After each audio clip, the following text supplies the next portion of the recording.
class in the plant kingdom and that is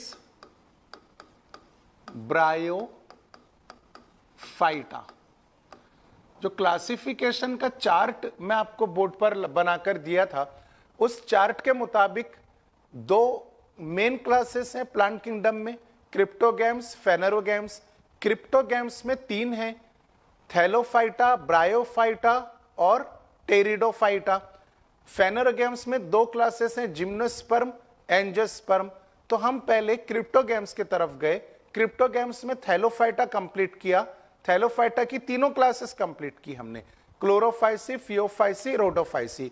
complete होने के बाद अब हम मूव करते हैं क्रिप्टोगैम्स के सेकंड क्लास के ऊपर, दैट इज ब्रायोफाइटा. ब्रायोफाइटा को फिर से तीन क्लास में डिवाइड किया जाता है, एंथेसिरोप्सिडा, हिपैटिकोप्सिडा एंड ब्रायोप्सिडा. एंथेसिरोप्सिडा जो पहली क्लास है, इसको लीवर वर्ट भी कहते हैं. हिपैटिकोप्सिडा हमको सिलेबस में नहीं है. और तीसरी जो क्लास है बच्चों, यानी ब्रायोप्सिडा, तो Bryopsida is also called as Musci और मॉसेस. मैं यहां पे नोट करके लिख देता हूं, आपको ध्यान में रखना है कि first class of the Bryophyta is एंथोसिरोप्सिडा,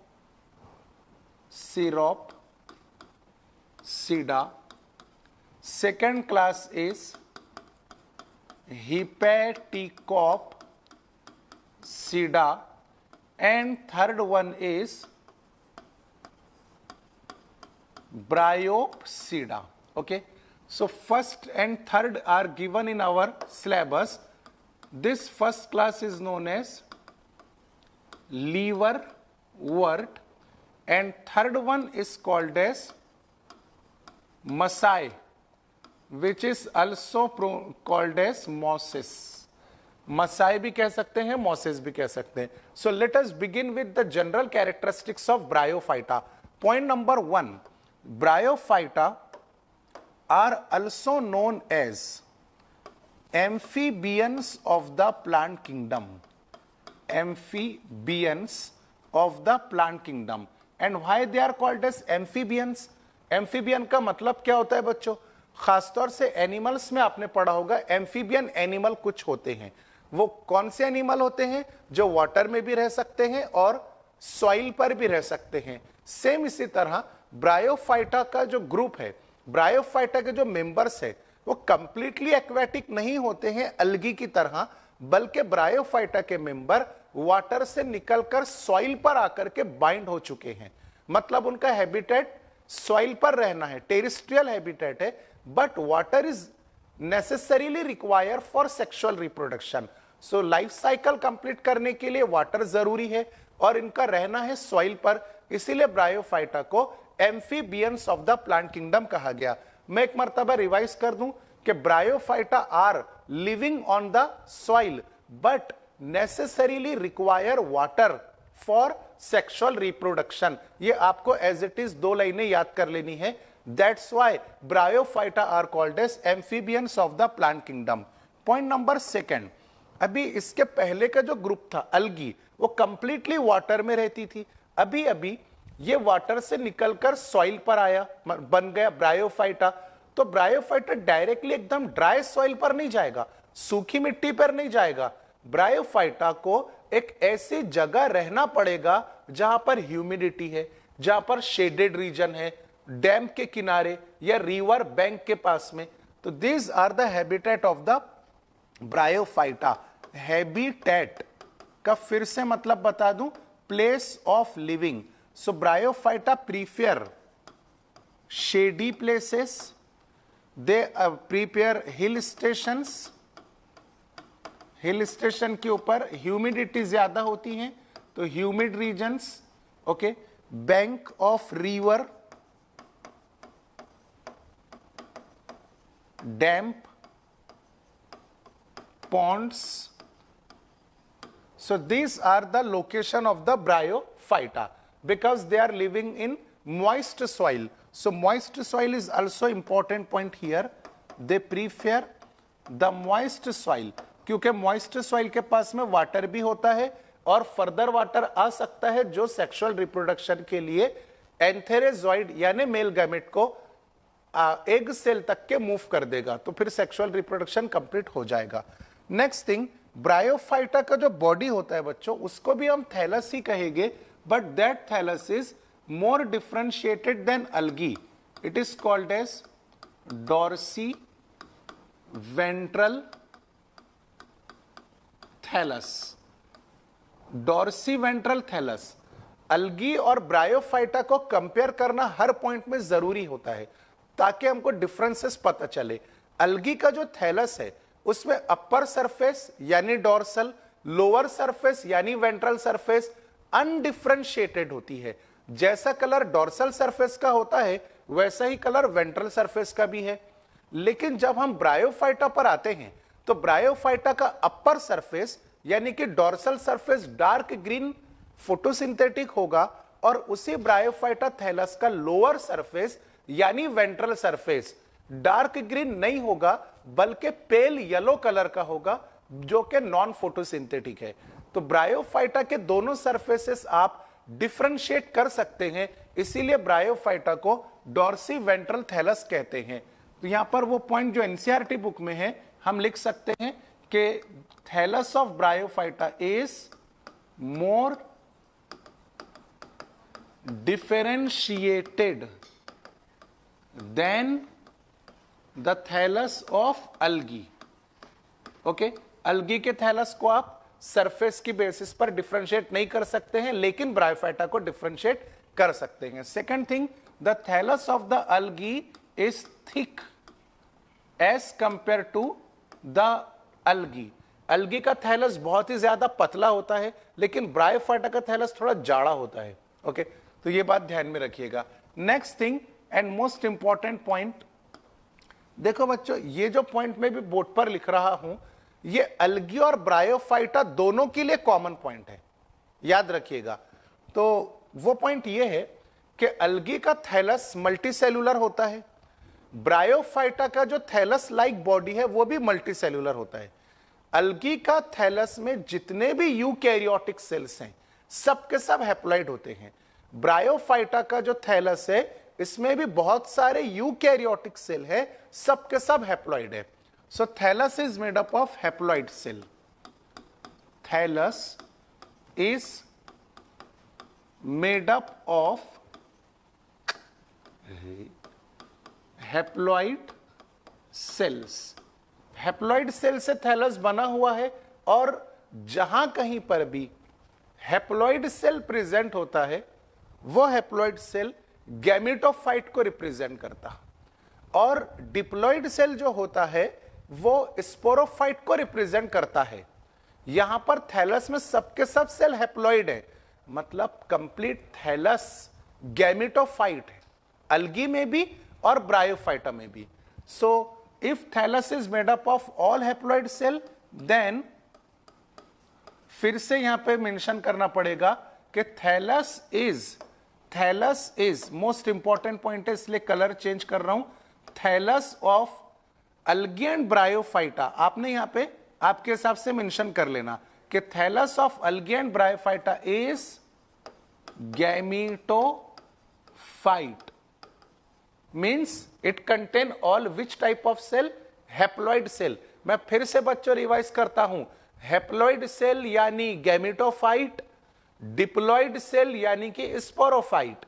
आपको अल्गी के थैलस में और ब्रायोफाइटा के थैलस में सब के सब हैप्लॉइड सेल नजर आते हैं, इसीलिए अल्गी के थैलस को गैमेटोफाइट कहेंगे और ब्रायोफाइट के थैलस को भी गैमेटोफाइट नाम दिया जाएगा। Next general character, the thallus of the bryophyta having two surfaces, dorsal and ventral। तो डॉर्सल सरफेस के कैरेक्टरिस्टिक लिखता हूं और फिर उसके बाद में ventral surface. Dorsal surface means upper surface and this upper surface is green photosynthetic because it perform the process of photosynthesis। it is chlorophyllous. हालांकि ये पॉइंट अंडरस्टूड है कि भाई ग्रीन है तो क्लोरोफिल की वजह से रहेगा, क्लोरोफिल है तो फोटोसिंथेसिस परफॉर्म करेगा. But the important point is dorsal surface contain male and female sex organ. Male and female sex organ. In case of bryophyta, ध्यान दीजिए बोर्ड की तरफ, in case of bryophyta the male sex organ is called as antheridium. Revise करो ये word बार बार, जितना बार revise करेंगे उतना आपको क्लियर हो जाएगा. Antheridium, antheridium. What is antheridium? It is a male reproductive organ in the bryophyta. In case of bryophyta, the female reproductive organ is called as archegonium. Archegonium. बोलो एक बार आप, archegonium. So antheridium is male sexual organ and archegonium is a female sexual organ. Inside the antheridium, antheridium का जो body होता है वो umbrella shape structure होता है, like this, and this is suppose to be the thallus which is made up of haploid cell. ये thallus है.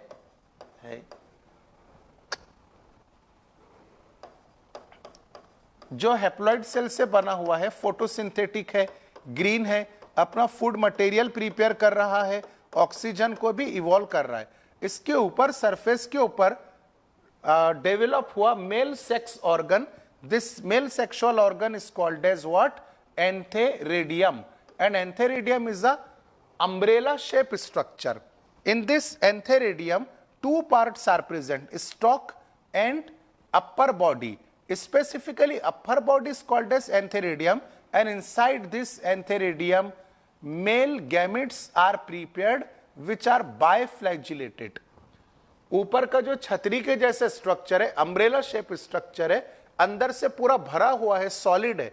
इस अम्ब्रेला शेप स्ट्रक्चर के सेंटर में मेल गैमेट प्रोड्यूस होंगे और मेल गैमेट के पास में बच्चों दो फ्लैजिला होते हैं.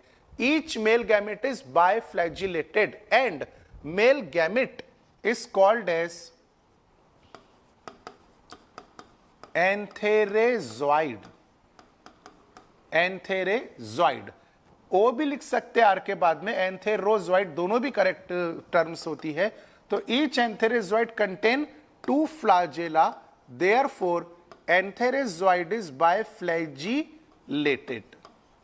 Okay, now move to the archegonium which is a female sex organ on the surface. Which surface? Dorsal surface. On the dorsal surface of the thallus this flask shape structure is developed and the flask shape structure is called as archegonium. Archegonium में बच्चों दो part होते हैं. ऊपर का जो elongated part है this elongated part is called as neck and the lower swollen part is called as venter. Basal swellar part is called as venter. Venter में दो हैप्लॉइड सेल्स होते हैं. एक होता है वेंटर कैनाल सेल जिससे हमको अभी कोई मतलब नहीं, और दूसरा हैप्लॉइड सेल होता है जिसे कहते हैं एग सेल. तो मैं यहां पे पहला हैप्लॉइड सेल ड्रॉ नहीं कर रहा हूं जिसे वेंटर कैनाल सेल कहते हैं. डायरेक्टली मैंने दूसरा हैप्लॉइड सेल ड्रॉ किया हूं. This second haploid cell is called as egg cell.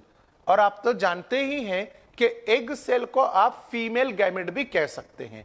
Egg cell is also called as female gamete. So these are the male sex organ and female sex organ which are located on the upper surface, that is on the dorsal surface of the thallus. I am revising once again. Male sexual organ is antheridium and female sexual organ is archegonium. Antheridium is made up of two parts, stalk and head. Inside the head, biflagellated antherozoid, that is male gametes are produces. In case of archegonium, archegonium is also made up of two parts. Elongated part is called as neck and basal swollen structure is called as venter. Inside the venter, two haploid cells are present. First haploid cell is venter canal cell and second haploid cell is a egg cell which is also called as female gamete. Okay, अब देखिए अगर एक ही thallus के ऊपर antheridium archegonium दोनों present हैं तो वो थैलस बाइसेक्सुअल थैलस हो गया। Get it? यहां पे दूसरी स्लाइड के ऊपर ड्रॉ करता हूं। Suppose this is a thallus of the bryophyta. इस थैलस के ऊपर एंथेरिडियम भी है और आर्चिगोनियम भी है। Male and female sex organ both are simultaneously present on the same thallus. So this thallus which contain male as well as female, this thallus is called as bisexual thallus, and bisexual thallus is also called as monoecious, यानी sexual reproduction एक ही thallus के ऊपर हो जाएगा तब उसे कहा जाएगा मोनोएशियस। अगर सेक्सुअल रिप्रोडक्शन के लिए दो अलग अलग थैलस जरूरी हैं तब आपको टर्म यूज करनी पड़ेगी डायोएशियस। समझ में आ रही बात? तो बाइसेक्सुअल इज मोनोएशियस। कई मर्तबा ऐसा होता है ब्रायोफाइटा में, फॉर एग्जांपल मार्केंशिया, ये एग्जांपल आपको बुक में भी दिया हुआ है। तो इन case of Marchantia it is a member of bryophyta. In this Marchantia one thallus contain only antheridium, that is male reproductive organ, and another thallus contain only archegonium which is female reproductive organ। तो ये पहला जो thallus है बच्चों ये purely mail thallus है और second वाला प्योरली फीमेल थैलस है।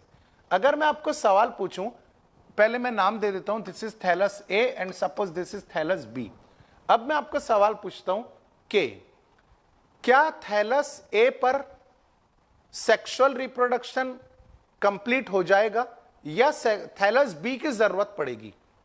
तो आपका आंसर रहेगा कि सर दोनों थैलस की जरूरत पड़ेगी, क्योंकि एक के ऊपर मेल गैमेट बनता है दूसरे के ऊपर फीमेल गैमेट बनता है, और सेक्सुअल रिप्रोडक्शन का मतलब यह है कि मेल और फीमेल गैमेट का फ्यूजन होना।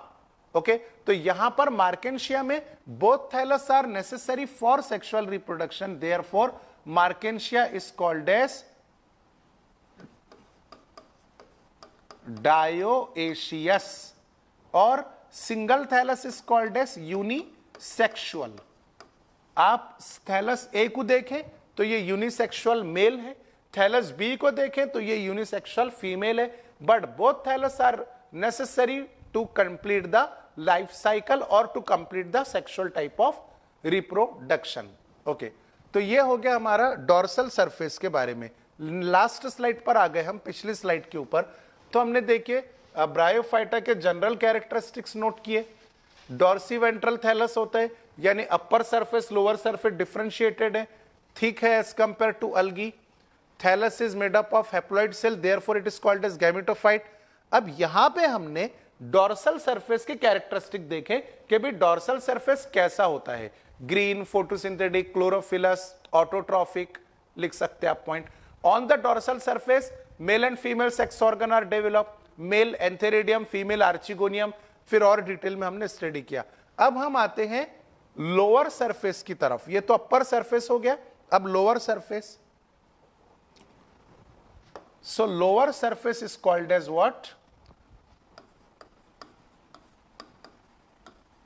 Ventral surface, also called as lower surface. This lower surface contain some root-like structures. Root-like structures, क्योंकि ये थैलस है ब्रायोफाइटा, इसमें true root, true stem, true leaves absent हैं। ट्रू रूट, स्टेम और leave सबसे पहले टेरिडोफाइटा में डेवलप हुए। ब्रायोफाइटा में रूट, स्टेम और लीफ का कोई कॉन्सेप्ट नहीं है, लेकिन रूट के जैसे structures, root like, stem like, leaf like structure present हो सकते हैं। And here on the ventral surface of the bryophyta root-like structures are present, and these root-like structures are called as rhizoids. these rhizoids perform two function. First one is meant attachment of thallus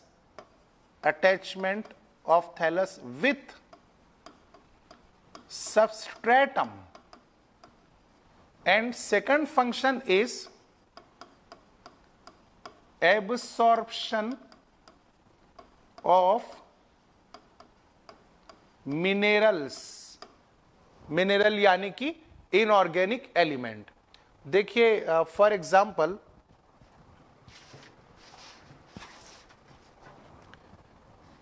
ये आपके पास में book है और यही book है bryophyta का thallus.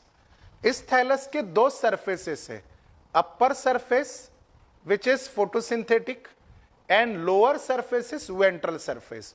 इस ventral surface के नीचे हेयर लाइक आउटग्रोथ रहेगी, हेयर लाइक स्ट्रक्चर रहेंगे।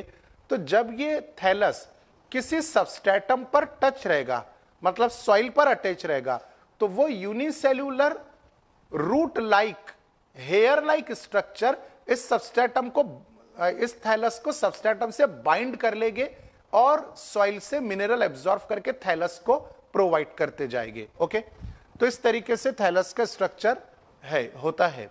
Rhizoid are also responsible for absorption of minerals. Rhizoid are of two types. Some rhizoids are made up of only one cell, they are unicellular, and some rhizoids are made up of many cells, they are multicellular. यहां पर मैं आपको एक point clear कर दूं कि bryophyta के आपको सिलेबस में दो क्लासेस हैं, लीवरवर्ट और मॉसेस। लीवरवर्ट प्रीमेटिव है अकॉर्डिंग टू द इवोल्यूशन, फिर लीवरवर्ट के बाद आया हिपैटिकोप्सिडा, हिपैटिकोप्सिडा के बाद आया मॉसेस यानी कि ब्रायोप्सिडा। तो अगर आप इवोल्यूशनरी ट्रेंड के थ्रू स्टडी करते हैं तो लीवरवर्ट प्रीमेटिव है या फिर ब्रायोप्सिडा प्रीमेटिव है, तो आप कहेंगे कि सर जो पहले लिखे वो प्रीमेटिव और जो लेटेस्ट में लिखे वो advance. So liverwort are primitive and mosses are advanced. It means that unicellular rhizoid are present in leverwort, which represent the primitive type of rhizoid, and advanced type of rhizoids are multicellular, which are present in the mosses,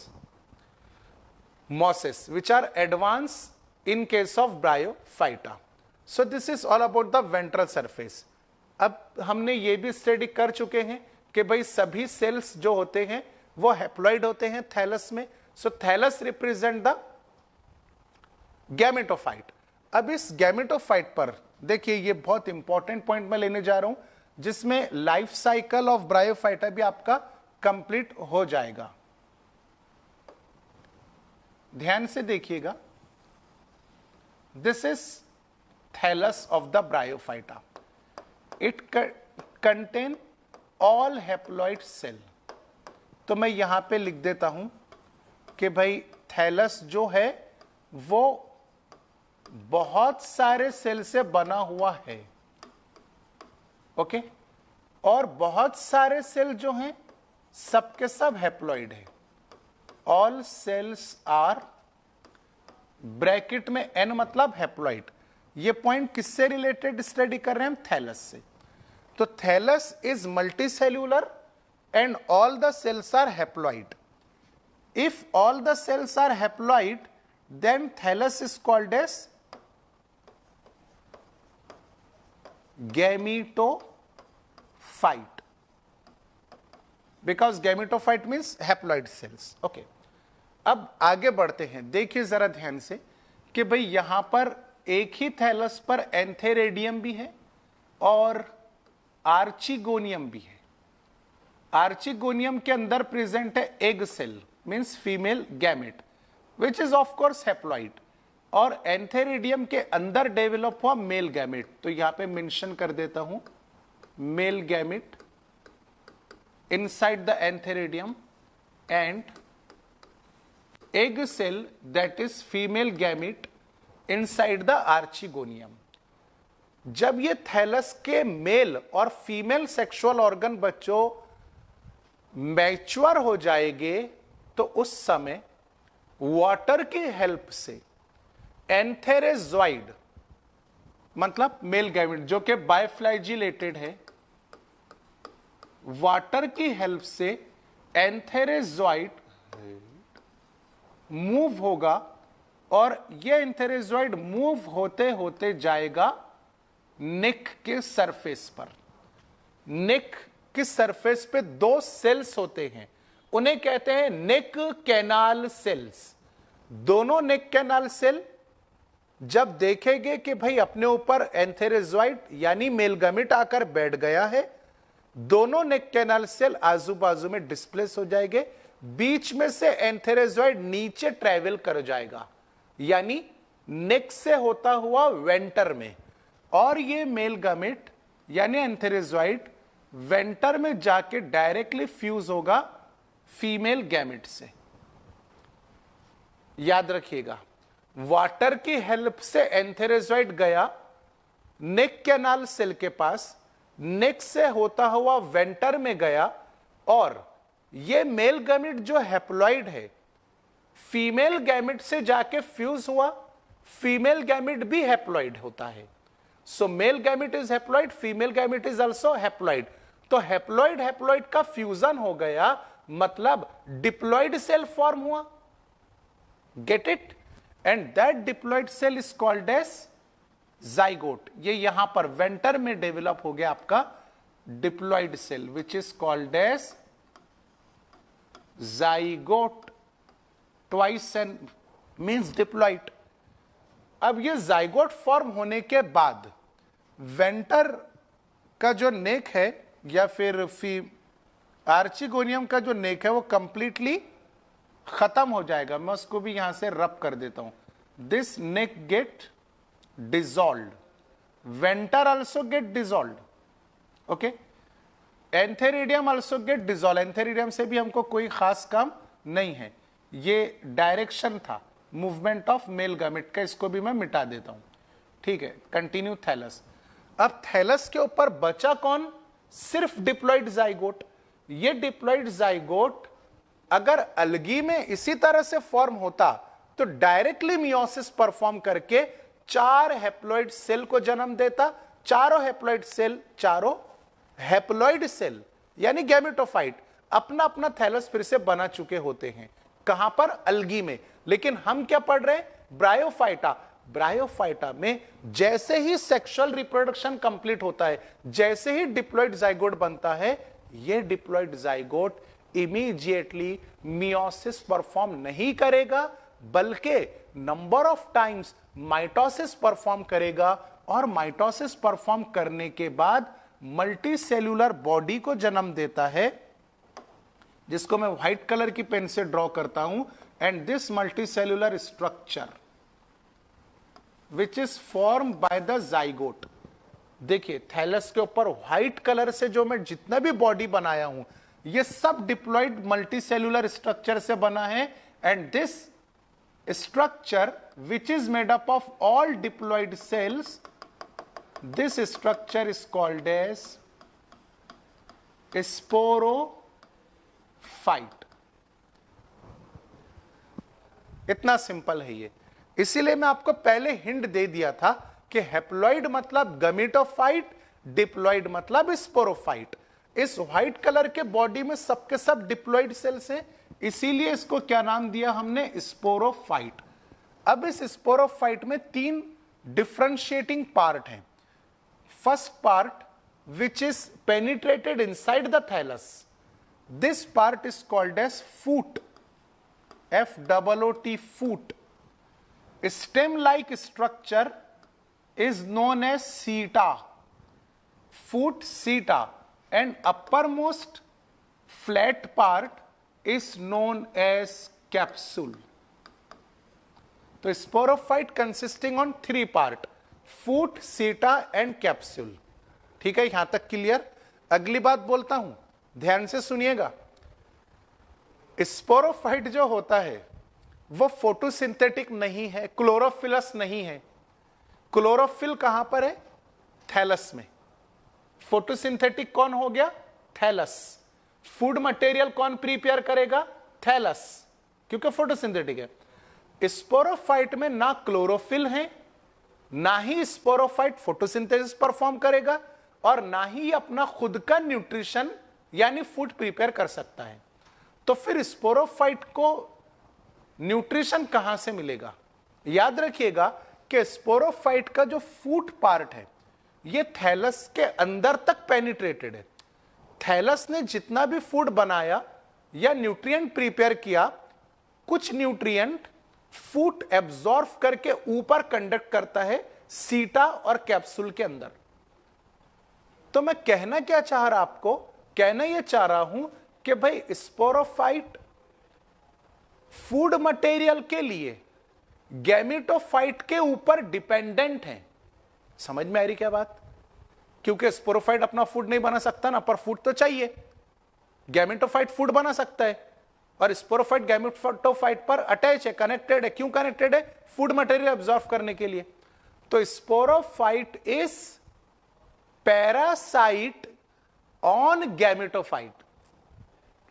बीच में का word change हो गया, parasite word ला लिया मैंने। क्यों लाया parasite? मच्छर जो होता है हमारे बॉडी से ब्लड सक करता है, ओके? तो अपना न्यूट्रिशन मच्छर ने हमारे ब्लड से लिया और चला गया, मतलब यह मच्छर हमारे ऊपर डिपेंडेंट है।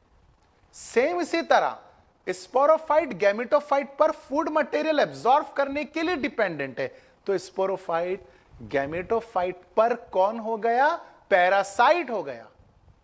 तो दो जुमले, दो सेंटेंसेस। पहला, sporophyte is dependent on gametophyte for absorption of nutrition. Second, sporophyte is parasite on gametophyte. कस के बांध करके रख लीजिएगा दो सेंटेंस आपके पास में, हमेशा याद रखने का। नेक्स्ट थिंग, अब स्पोरोफाइट में सबके सब सेल डिप्लॉइड है। फूट में भी डिप्लॉइड सेल है, सीटा भी डिप्लॉइड सेल से बना है, कैप्सूल भी डिप्लॉइड सेल से बना है। अब कैप्सूल के अंदर बच्चों जो डिप्लॉइड सेल्स हैं, ये स्पेशलाइज्ड डिप्लॉइड सेल है जिन्हें स्पोर मदर सेल भी कहा जाता है। ये मैं यहां पर इलैबोरेट कर रहा हूं, थोड़े से बड़े बना रहा हूं डिप्लॉइड सेल्स को, और यहां पे मैं उनको नाम दे दूंगा spore mother cell, SMC, spore mother cells हैं ये सब के सब। और क्योंकि नाम के आगे मदर सेल आ गया, तो मदर सेल, बोलिए कौन सा डिवीजन परफॉर्म करता है? Mother cell perform reduction division, that is meiosis. तो ये चलो चारों में से एक ही ड्रॉ करता हूं मैं। सिंगल स्पोर मदर सेल देखते हैं। ये single spore mother cell undergo meiosis and produces 4 haploid cells, 4 haploid cell. अब जब मियोसिस हो गया है, 4 हैप्लॉइड सेल प्रोड्यूस हो गए हैं, तो कैप्सूल ब्रेक होगा, कैप्सूल ओपन होगा, और जैसे कैप्सूल ओपन होता है तो हैप्लॉइड सेल यहां से डिस्पर्स होंगे और फिर मॉइस्ट सॉइल पर जाकर के बैठ जाएंगे। ये 4 हैप्लॉइड सेल्स हैं। फिर पहला जो हैप्लॉइड सेल है ये मल्टीपल माइटोसिस परफॉर्म करके अपना खुद का थैलस बनाएगा। सेकंड हैप्लॉइड सेल भी अपना माइटोसिस परफॉर्म करेगा, third one, and this is fourth one. तो अभी देखिए 4 मल्टी सेल्यूलर बॉडीज बन गई। कौन से डिवीजन से बनी भाई? माइटोसिस से। कौन से सेल ने परफॉर्म किया माइटोसिस? हैप्लॉइड सेल ने, जिसको स्पोर नाम दिया था हमने। स्पोर मदर सेल कैप्सूल में मियोसिस परफॉर्म करके 4 हैप्लॉइड स्पोर बनाया। चारों हैप्लॉइड स्पोर डिस्पर्स होकर सॉइल पर डिपॉजिट हुए। हर एक ने अपना अपना थैलस क्रिएट किया। तो थैलस में कौन से सेल्स रहेंगे? Of course thallus is made up of all the haploid cell, क्योंकि इसका जन्म माइटोसिस से हुआ ना, और माइटोसिस भी हैप्लॉइड सेल ने परफॉर्म किया। तो this is again gametophytic generation. Okay, this is sporophytic generation. White colour कौन है? स्पोरोफाइट। ओके, येलो कलर फिर से कौन सा है? गैमेटोफाइट। तो गैमेटोफाइट के ऊपर स्पोरोफाइट बना, और स्पोरोफाइट गैमेटोफाइट पे डिपेंडेंट है न्यूट्रिशन के लिए। फिर से बोलता हूं, गैमेटोफाइट के ऊपर स्पोरोफाइट बना, स्पोरोफाइट से फिर गैमेटोफाइट तैयार हो गए 4। Clear? So this is called as alternation of generation in the bryophyta. Gametophyte, उसके ऊपर स्पोरोफाइट, फिर स्पोरोफाइट से गैमेटोफाइट, फिर इसके ऊपर वापस स्पोरोफाइट बनेंगे. तो ब्रायोफाइटा का जो लाइफ साइकिल होता है वो होता है हैप्लोडिप्लॉन्टिक लाइफ साइकिल. हैप्लो, क्योंकि पहले गैमेटोफाइट है जो हैप्लॉइड सेल से बना हुआ है, फिर इसी गैमेटोफाइट ने डिप्लॉइड को जन्म दिया, मतलब डिप्लॉन्टिक. ब्रायोफाइटा हैविंग विच life cycle? Haplodiplontic life cycle. Haplodiplontic life cycle. ठीक है. अलगी का जो लाइफ साइकिल होता है वो स्ट्रिक्टली हैप्लॉन्टिक होता है, लेकिन कुछ मेंबर्स में एक्सेप्शनल केसेस है, वो अपन एक लास्ट लेक्चर में स्टडी कर लेंगे. So this is all about the general characteristics and reproduction of the bryophyta. Now in the next lecture we will studying about the liverwort as well as mosses. Thank you very much.